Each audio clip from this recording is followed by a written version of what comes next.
is internal. 12, 11, 10, 9. Ignition sequence start. 6, 5, 4, 3, 2, 1, 0. All engine running. 1969 July 20 American സമയം രാത്രി 8:17, Indian സമയം July 21 പുലർച്ചെ 1:47. ഭൂമിയിൽ നിന്ന് 3,84,400 കിലോമീറ്റർ കുതിച്ച് നീൽ ആംസ്ട്രോങ്ങും എഡ്വിൻ ആൾഡ്രിനും ചന്ദ്രനിൽ കാലുകുത്തി. ലോക ചരിത്രത്തിലെ തന്നെ പ്രധാനപ്പെട്ട ഒരു സംഭവമാണിത്. മനുഷ്യൻ്റെ ഇച്ഛാശക്തി ബഹിരാകാശത്ത് ചരിത്രം കുറിച്ചിട്ട് ഇന്നേക്ക് 55 ആണ്ടായിരിക്കുന്നു. മനുഷ്യരുടെ ചരിത്രത്തിലെ ഏറ്റവും തിളക്കമാർന്ന ചാന്ദ്രസ്പർശം. മനുഷ്യൻ്റെ ഒരു ചെറിയ കാൽവെപ്പ് മനുഷ്യരാശിക്ക് വലിയൊരു കുതിച്ചുചാട്ടവും. ലോകമെമ്പാടും ടെലിവിഷനിൽ അത് കാണുകയും റേഡിയോയിൽ അത് കേൾക്കുകയും ചെയ്തു. ചാന്ദ്രസ്പർശമെന്ന ചരിത്രം കുറിക്കാൻ നിയോഗം ലഭിച്ചത് അപ്പോളോ 11 1969 ജൂലൈ 16 എന്ന ദിവസത്തിനായി മനുഷ്യരാശി കാത്തിരുന്നു. മനുഷ്യൻ്റെ അന്നോളമുള്ള നേട്ടങ്ങൾക്കുമേൽ മാറ്റം വരുന്നതിൻ്റെ കാത്തിരിപ്പ്. Neil Armstrong, Edwin Buzz Aldrin, Michael Collins എന്നിവരായിരുന്നു ആ ഭാഗ്യദൗത്യത്തിൻ്റെ ചുമതലക്കാർ. മനുഷ്യനെ ചന്ദ്രനിൽ ഇറക്കുമെന്ന് ജോൺ എഫ് കെന്നഡി അമേരിക്കൻ ജനതയോട് പറഞ്ഞ ദശാബ്ദം അവസാനിക്കാൻ ഏകദേശം 6 മാസക്കാലം മാത്രം ബാക്കി. അന്ന് ജൂലൈ 16 രാവിലെ 9:32 ഇന്ത്യൻ സമയം വൈകുന്നേരം 7:02 അപ്പോളോ 11 ഫ്ലോറിഡയിൽ നിന്നും പറന്നുയർന്നു. സാറ്റേൺ 5 എന്ന 110 മീറ്റർ ഉയരമുള്ള റോക്കറ്റായിരുന്നു വിക്ഷേപണ വാഹനം. 3 ഘട്ടങ്ങൾ. S1C എന്ന ആദ്യഘട്ടത്തിൽ 5 F1 റോക്കറ്റ് എഞ്ചിനുകളാണ് ഉണ്ടായിരുന്നത്. ദ്രവ ഓക്സിജനും മണ്ണെണ്ണയുമായിരുന്നു ഇന്ധനം. S2 എന്ന രണ്ടാം ഘട്ടത്തിൽ 4 ചെറിയ J2 റോക്കറ്റ് എഞ്ചിനുകൾ. ദ്രവ ഹൈഡ്രജനും ദ്രവ ഓക്സിജനുമായിരുന്നു ഇന്ധനം. S4B എന്ന മൂന്നാം ഘട്ടത്തിൽ ഒരു J2 റോക്കറ്റ് എഞ്ചിൻ. ഏറ്റവും മുകളിലായിരുന്നു നീൽ ആംസ്ട്രോങ്ങും കൂട്ടരും കയറിയ പേടകം. ഇതിനും 3 ഭാഗങ്ങൾ. ചന്ദ്രനിൽ ഇറങ്ങാനുള്ള ഈഗിൾ എന്ന ലാൻഡർ ഉൾപ്പെടുന്ന lunar module, command module, service module.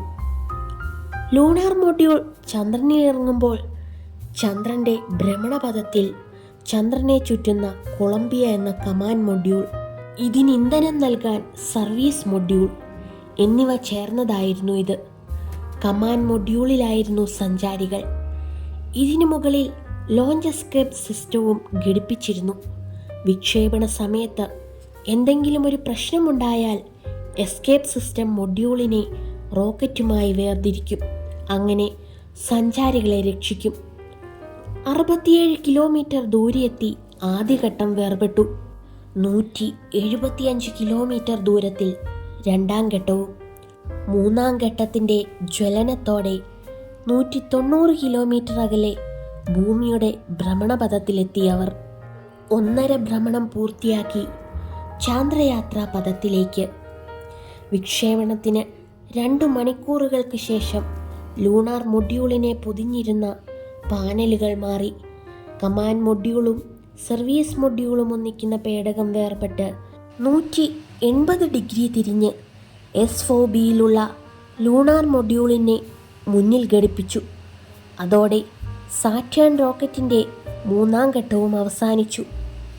ചന്ദ്രൻ്റെ അടുത്തെത്തിയ അപ്പോളോ 11 പേടകം ചന്ദ്രൻ്റെ ഭ്രമണപഥത്തിൽ കടന്നു.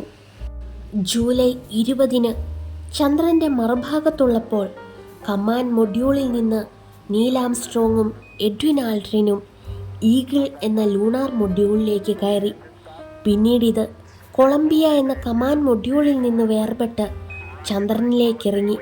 നിശ്ചയിച്ചതിലും അകലെ ഒരിടത്ത് ഈഗിൾ ഇറങ്ങി. അപ്പോൾ സമയം ജൂലൈ 20 രാത്രി 8:17. ഇന്ത്യൻ സമയം ജൂലൈ 21 പുലർച്ചെ 1:47.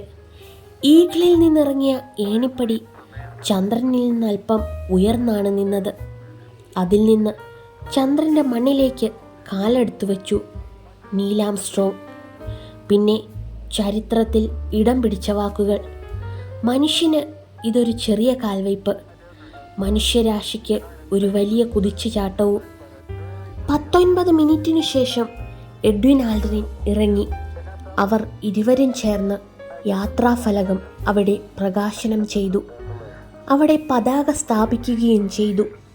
40 അടി ദൂരത്തിൽ ഉറപ്പിച്ച ക്യാമറ എല്ലാം ഒപ്പിയെടുത്തു. ചന്ദ്രനിൽ നടത്തേണ്ടിയിരുന്ന പരീക്ഷണങ്ങൾ നടത്തിയും അവിടുത്തെ വസ്തുക്കൾ ശേഖരിച്ചും അവർ പേടകത്തിൽ തിരിച്ചു കയറി.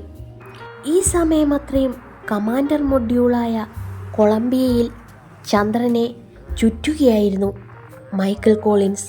തിരിച്ച് കൊളംബിയയിൽ എത്താൻ ശ്രമിച്ച ലൂണാർ മൊഡ്യൂളിൻ്റെ സർക്യൂട്ട് ബ്രേക്കർ സ്വിച്ച് തകരാറിലായി. തൻ്റെ പേന ഉപയോഗിച്ച് ഈ സ്വിച്ച് ജാമാക്കി വെച്ചു പ്രവർത്തിപ്പിച്ചു എഡ്വിൻ ആൽഡ്രിൻ. പറന്ന് ഭ്രമണപഥത്തിലെത്തി കൊളംബിയയുമായി സന്ധിച്ചു. 4 ദിവസത്തിനു ശേഷം അവർ ഭൂമിയുടെ അന്തരീക്ഷത്തിലേക്ക് 13 മിനിറ്റുകൾ കൊണ്ട് പസഫിക് സമുദ്രത്തിൽ ഇറങ്ങി. റേഡിയേഷനുകൾ, രോഗം പരത്തുന്ന മറ്റു വസ്തുക്കൾ എന്നിവയെ പ്രതിരോധിക്കാൻ ക്വാറന്റൈൻ, അതും 21 ദിവസം. അങ്ങനെ അവിടെയൊരു ചരിത്രം എഴുതപ്പെട്ടു.